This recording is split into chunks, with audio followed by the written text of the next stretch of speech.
How are you guys, कैसे हैं आप सब? आई होप बहुत बढ़िया होंगे, बहुत मस्त होंगे और थोड़ा बहुत पढ़ भी रहे होंगे। कोशिश हमारी ये है कि ऑलमोस्ट आज चैप्टर को खत्म करते हैं, अगर हो पाए तो, नहीं तो फिर एक क्लास और सही।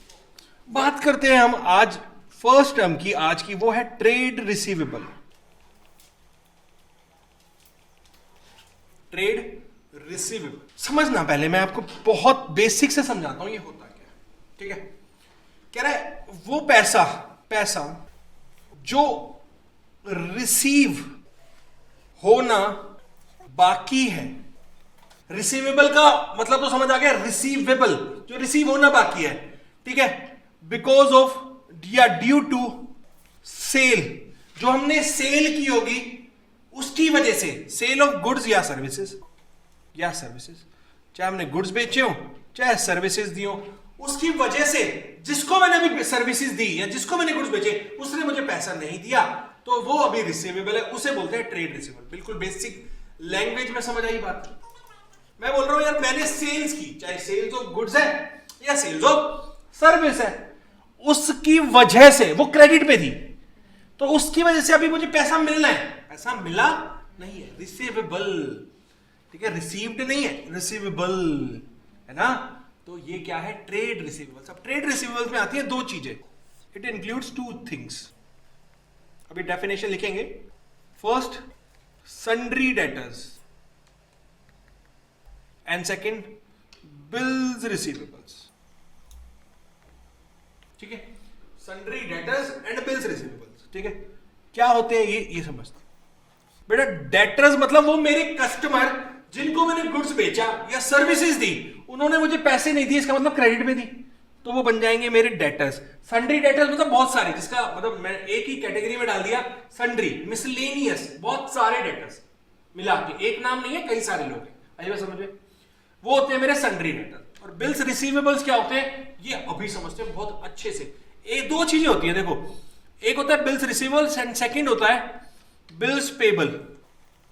इन दोनों को एक साथ समझते हैं अभी, ठीक है, थोड़ी देर में। यहां तो कोई दिक्कत, पहले लिख लेते हैं फिर समझते हैं। तो लिखेंगे ट्रेड रिसीवेबल। ट्रेड रिसीवेबल कह रहा है trade receivables refers to the amount, या लिखो the amount receivable on account of, किसकी वजह से? On account of sales of goods और सर्विसेज, या तो गुड्स या सर्विसेज। ठीक है, रेंडर्ड, दी किसने? Rendered by company, firm in normal course of business, in normal course of business, जिसमें मतलब वो डील कर रही है। आई बात समझ में? उसके बाद लिख लेंगे इसके बाद ही, it includes sundry debtors and bills receivable. Bills payable नहीं लिखेंगे, बिल्स रिसीवेबल।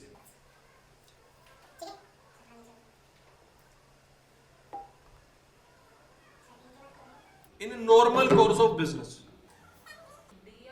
SUNDRY, सन्ड्री, मतलब मैं इसको फन वे में बोलता हूं सुंदरी। तो मैं आगे जब भी सुंदरी बोलूं मतलब मैं सन्ड्री बोलता हूं।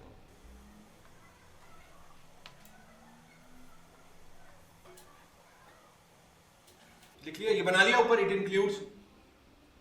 हाँ चलो लिखेंगे ट्रेड डेटर्स, इसे सन्ड्री डेटर्स और ट्रेड डेटर्स भी बोलते हैं। ट्रेड मतलब ट्रेडिंग की वजह, तो लिखेंगे डेटर्स क्या होता है? डेटर्स लिखेंगे, डेटर्स। देखो पहली बात तो इसको प्रोनाउंस डेटर करना है, डेब्टर नहीं करना। ठीक है, बहुत सारे लोग डेब्टर बोलते हैं, डेब्टर नहीं है, डेटर है। आई बात समझ में? तो लिखेंगे डेटर। कह रहा है इट रिप्रेजेंट दोज पर्सन्स और फर्म्स, जरूरी नहीं है पर्सन्स हो, खाली फर्म्स भी हो सकती हैं, to whom goods have been sold or service rendered on credit and payment has not been received from them, उनसे अभी पेमेंट नहीं मिली है, payment is yet to be received. Done. मैं अभी आपको बिल्स रिसीवेबल एक्सप्लेन नहीं कर रहा हूं, बिल्स पेबल और बिल्स रिसीवेबल एक साथ अभी एग्जांपल से करूंगा। ठीक है, आगे सीधा चलते हैं ट्रेड पेबल्स पे। ट्रेड पेबल समझ आ रहा क्या हो सकता है? ऊपर हमने पढ़ा ट्रेड रिसीवेबल, यहां है ट्रेड पेबल, वहां पे था पैसा जो मिलना है, यहां पे क्या होगा? पैसा जो पे करना है ना? तो वही होगा, लिखेंगे ट्रेड पेबल्स, या इसे टीपी भी शॉर्ट फॉर्म में बोलते हैं, is the amount payable on account of goods purchased और services taken in normal course of business, कल हमने बात की थी परचेजेस की, तो परचेज पता है ना क्या, यानी हमने यहाँ पे परचेज किया क्या? गुड्स क्या होते हैं? ट्रेडर और मैन्युफैक्चरर के लिए हमने देख लिया था, है ना? कह रहा इट इंक्लूड्स, इसमें भी दो चीजें आएंगी, वही sundry creditors and bills payables. आई बात समझ में? दो चीजें आती हैं। क्रेडिटर मतलब जिनसे मैंने गुड्स क्रेडिट पे ली, ठीक है, वो आते हैं। यहां तक कोई प्रॉब्लम? ठीक है, चले तो बात करते हैं सर सन्ड्री क्रेडिटर्स, या क्रेडिटर्स होते कौन है? लिखेंगे क्रेडिटर रिप्रेजेंट्स, या इट रिप्रेजेंट्स दोज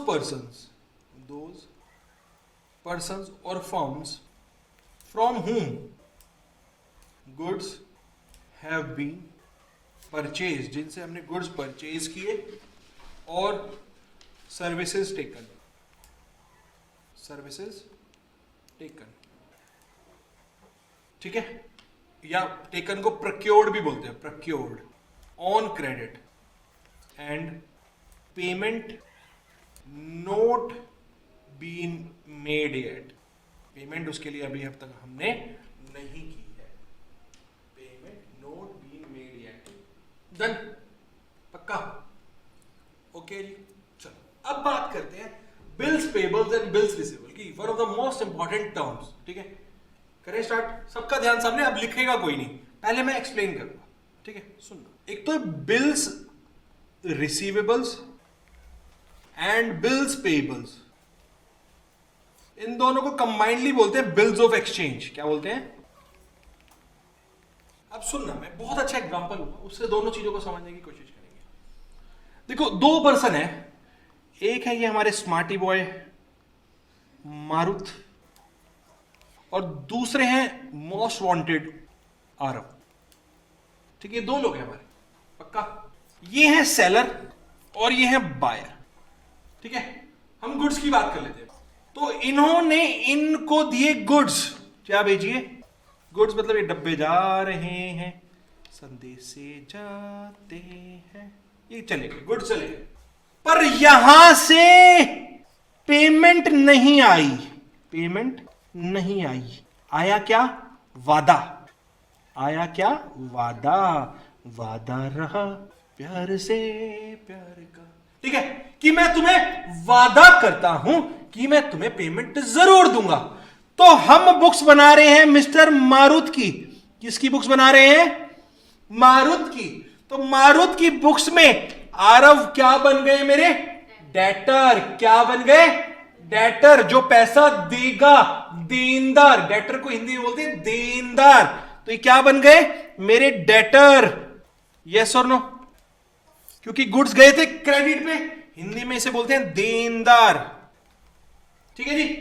अब ना मारुत को ना विश्वास नहीं था आरव पे, क्या पता ये ना दे, तो इन्होंने क्या किया, कह रहे चलो भाई एक बिल ऑफ एक्सचेंज ड्रॉ करते हैं। बिल ऑफ एक्सचेंज ऐसे बोलते हैं इसको, शॉर्ट में बिल ऑफ एक्सचेंज को बीई लिख सकते हैं।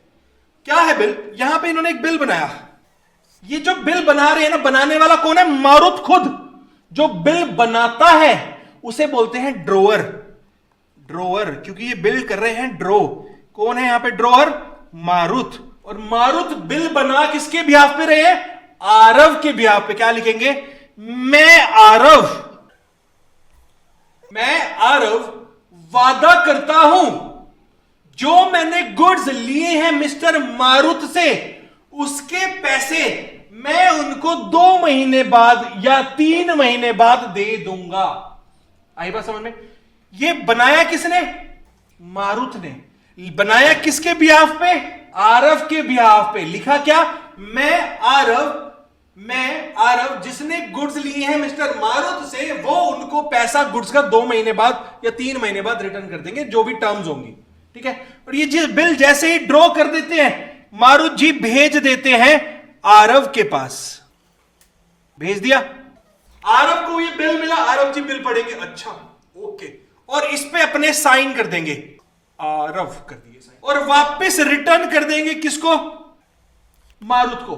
तो एक्सेप्टेंस किसने दी, एक्सेप्टेंस किसने दी, आरव ने। आरव बन गया ड्रोई, क्या बन गया, ड्रोई। पे भी और ड्रोई भी आई बात समझ में। साइन करके रिटर्न किसके पास आ गया, यहां तक कोई दिक्कत, पक्का। इस बिल ऑफ एक्सचेंज को जनरली प्रोमिसरी नोट भी बोलते हैं एक तरीके से। तो अब सुनना बहुत ध्यान से, मिस्टर मारुत के लिए वो बिल ऑफ एक्सचेंज क्या है, बिल रिसीवेबल। क्या है, बिल रिसीवेबल, क्योंकि इनको पैसा मिलेगा। और वही बिल मिस्टर आरव के लिए क्या है, बिल्स पेबल, क्योंकि इनको पैसा देना है। यहां तक बात समझ आई, पक्का। तो ये पूरा का पूरा प्रोसेस आपको बनाना है, बट पहले हम इसकी डेफिनेशन लिखते हैं, फिर आप इसको ड्रॉ करेंगे। आई बात समझे। तो हेडिंग डालेंगे बिल्स रिसीवेबल, ठीक है जी। कह रहे bills receivable, A bill of exchange, A bill of exchange becomes bills receivable. Bills receivable कब बन जाएगा, for the person who draws, जिसने ड्रॉ किया था। यहां पे हमारे केस में कौन है, ड्रॉअर बोलते हैं जिस, कौन है हमारे यहां पे, मिस्टर मारुत, ठीक है। हु ड्रॉज यानी draws, and gets it back, वापिस लेता है। आफ्टर, कब, after the acceptance from drawee, drawee की एक्सेप्टेंस के बाद, ठीक है। बिल ऑफ एक्सचेंज था वो पहले, बिल्स रिसीवेबल कब बना, जब सामने वाले पर्सन ने उसको एक्सेप्ट कर लिया और वापस दे दिया। आई बात समझ में, ठीक है। यहां तक कोई दिक्कत, समझ आई बात, पक्का। तो यहां लिखना चाहो तो लिख सकते हो, वैसे मेरे हिसाब से इतना भी बहुत है, छोड़ दो। बट एक पॉइंट लिख लो, नोट, नोट डाल के लिख लो छोटा सा। कह रहा the amount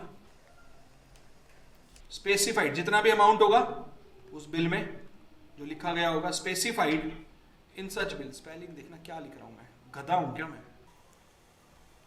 specified in such bill is receivable at future date, क्योंकि हम बिल इसलिए तो बना रहे हैं क्योंकि वो पेमेंट आज नहीं दे रहा, तो पेमेंट कब मिलेगी, फ्यूचर डेट पे। आई बात समझ में, चले आगे।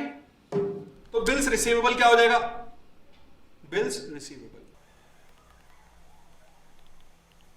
सॉरी बिल्स रिसीवेबल तो हो गया हमारा, बिल्स पेएबल होगा ना। अब तो बिल्स पेएबल क्या होगा बता सकते हो, वही अ bill of exchange, bill of exchange becomes bills payable, bills payable for the person who accepts it, जो एक्सेप्ट कर रहा है उसके लिए बिल्स पेएबल हो जाएगा, हु एक्सेप्ट इट यानी ड्रॉई। और हमारे केस में ड्रॉई कौन था, मिस्टर आरव। आई बात समझ में। And returns it to the drawer. आई बात समझ में। तो यहां पे वही बात है, the amount specified in the bill is payable at future date, वहां पे रिसीवेबल एट फ्यूचर डेट था, तो नोट यही कॉमन हो जाएगा, नोट। बात करते हैं नेक्स्ट टर्म की, जो है कोस्ट। कोस्ट क्या होती है बताओ, जो हम किसी भी चीज को एट्रीब्यूट कर रहे हैं, जो प्राइस या कोई अमाउंट किसी भी चीज के लिए एट्रीब्यूटेबल है, ठीक है। लिखेंगे cost is the amount of expenditure incurred on, और या तो इनकर कर दिया या और attributable to a specified thing और एक्टिविटी, किसी चीज के लिए, किसी एक्टिविटी के लिए जो भी अमाउंट हमने एट्रीब्यूट किया या इनकर किया वो कॉस्ट है। अब वो थिंग और एक्टिविटी क्या हो सकती है बता सकते हो? देखो सीधी सी बात है, प्रोडक्ट हो सकता है, सर्विस हो सकता है। लिख लो यहां पे, थिंग और activity may be a product, service.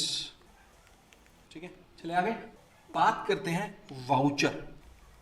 Voucher क्या होता है बता सकते हो? बेटा देखो हमने अभी तक पढ़ा ट्रांजैक्शन, पढ़ा है बेटा। ट्रांजैक्शन को रिकॉर्ड करने के लिए जो पहला डॉक्यूमेंट होता है ना वो वाउचर होता है, और वाउचर हमारे एविडेंस बनते हैं हमारी ट्रांजैक्शन के, प्रूफ। आई बात समझ में? लिखेंगे अ voucher is a document which provides the authorization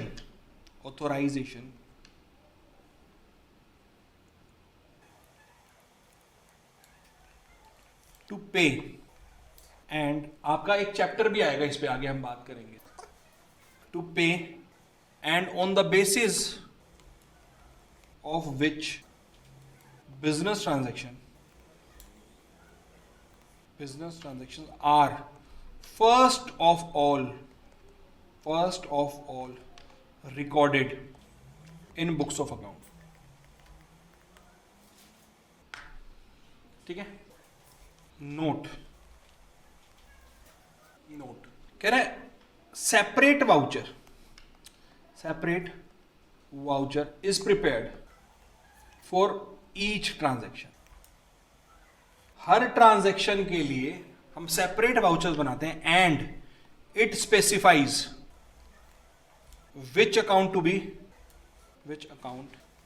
B debited and credited. किस अकाउंट को डेबिट करना है, किसको क्रेडिट करना है। आई बात समझ में? आज की हम लास्ट टर्म समझते हैं और इंपॉर्टेंट टर्म है डिस्काउंट। अच्छा, मैं एक वाउचर के बारे में एक छोटी सी बात बताना चाहूंगा। हर कंपनी, हर फर्म अपने डिफरेंट वाउचर बना सकती है, डिफरेंट स्टाइल हो सकता है, बस चीजें कॉमन होती हैं कि किसको डेबिट करना है, किसको क्रेडिट करना है, उसके नाम की जगह होनी चाहिए। ठीक है, उसमें फर्म का नाम आ सकता है ऊपर, अपनी फर्म, मैं अपनी फर्म का अगर वाउचर बनाना चाहता हूं तो अपना नाम डाल सकता हूं। ठीक है, और नंबरिंग होती है उस पर। आई बात समझ में? वो हो सकता है, आगे पढ़ेंगे इसका फॉर्मेट कैसे दिखता है, वो आगे आने वाले चैप्टर्स में आएगा। आई बात समझ में? डिस्काउंट क्या होता है ये तो सबको पता है, और सबसे फेवरेट वर्ड है डिस्काउंट। जहां मिल जाए वहां हम पहुंच जाते हैं। क्या होता है डिस्काउंट भाई? हाँ, मतलब एक तरीके से जो सेल लगती है, इसका मतलब वो आपको उस प्रोडक्ट पे डिस्काउंट ही तो दे रहे हैं। यस और नो, है ना?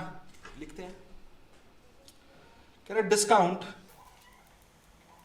Is either an allowance offered by the seller of goods out of selling price. Selling price को कम करना is allowance provide. Selling price जो अभी देवांशी ने बोला, ऑफ गुड्स, और a deduction for making prompt payment.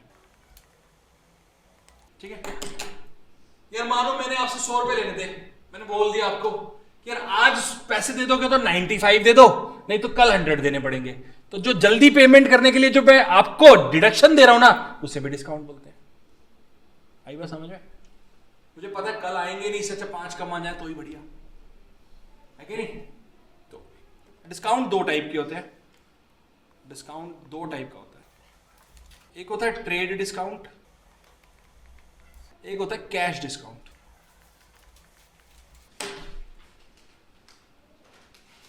तो ट्रेड डिस्काउंट क्या है? कह रहे व्हेन डिस्काउंट, यहां लिख देते हैं अलग से, ट्रेड डिस्काउंट। कह रहा है when discount is allowed at a fix percentage, at a, ठीक है 50% जो मैंने बोला था, at a fixed percentage on list और catalogue price of goods is called trade discount, is called trade discount. It is not recorded in books as it is deducted an invoice itself from gross value. 10,000 का good था, 5,000 रुपए में दिया, 50% flat discount मिला, तो जो 10,000 थी वो मेरी ग्रोस वैल्यू हो गई, उसमें से लेस करके मैंने दिखा दिया। आई बात समझ में? वो हो गया मेरा ट्रेड डिस्काउंट। यहां तक कोई प्रॉब्लम? चले आगे। कैश डिस्काउंट कह रहा है when discount is allowed to customer. क्यों करते होंगे कैश डिस्काउंट बताना customer for making prompt payment, जल्दी पेमेंट, प्रॉम्प्ट या early payment, is called cash discount. जैसे ट्रेड डिस्काउंट हम अलग से नहीं दिखाते, अलग से नहीं रिकॉर्ड करते, कैश डिस्काउंट को अलग से रिकॉर्ड कर लेंगे। लिख सकते हो it is recorded in the books of accounts. ठीक है। अब डिस्काउंट से ही एक रिलेटेड वर्ड आता है, एक टर्म आती है रिबेट। सुना है वर्ड रिबेट? क्या हो सकता है रिबेट मारुत? यार देखो मैं आपको बहुत प्यार से एक वर्ड समझाता हूं। यार मैंने गुड्स बेचे आपको एक सर्टेन प्राइस पे, मान लो 5,000। अब आप जो क्वालिटी एक्सपेक्ट कर रहे थे उतनी क्वालिटी अच्छी नहीं थी, तो आपने मुझे कंप्लेंट की सर क्वालिटी तो अच्छी नहीं है। मैं कहूंगा सर ऐसा हो तो नहीं सकता, हमारी तो क्वालिटी स्टैंडर्ड है। आप नहीं मानोगे, नहीं सर क्वालिटी अच्छी नहीं, मैं गुड्स रिटर्न भेज रहा हूं। मैं कहा एक काम करो, गुड्स क्या रिटर्न भेजो, थोड़ी सी कम है ना क्वालिटी, एक काम करो 5,000 देते, अब 4,000 दे देना यार, खत्म करो, गुड्स रखो, बेचो, कस्टमर को निकालो यार। अब ना आपके कोई काम के ना मेरे कोई काम के है ना, अब बेच दो। तो मैंने जो ट्रेड डिस्काउंट और कैश डिस्काउंट के अलावा आपको डिस्काउंट दिया बिकॉज ऑफ अदर रीजन, यानी पुअर क्वालिटी ऑफ गुड्स का, उसे बोलते हैं रिबेट। आई बात समझ? पक्का लिखेंगे it is the reduction in value of goods sold. ठीक है। It is allowed by the seller for the reason other than for trade discount, cash discount. For example, rebate may be allowed for delivering the poor quality of goods. किस वजह से? कि आपने poor quality of goods supply कर दिए हैं। कोई दिक्कत? ठीक है जी। सो इसी के साथ ऑफिशियली मैं ये चैप्टर खत्म कर रहा हूं। अब 5-7 कुछ बेसिक टर्म्स बाकी हैं, ठीक है, वो ओवरऑल आपके आगे आने वाले चैप्टर में साथ कवर हो जाएंगी, प्लस उसकी छोटी सी वीडियो मैंने ऑलरेडी बना दी है, तो वो भी मैं आपके साथ शेयर कर दूंगा। तो जनरली अगर पूछा जाता नहीं है उन में से आपसे एग्जाम में, ठीक है, तो बस आपको पता होना चाहिए, तो वो कॉमनली हम आगे यूज भी करेंगे। ठीक है। और फिर भी एक छोटी सी वीडियो वो भी आपको मैं शेयर कर दूंगा। आई बात समझ में?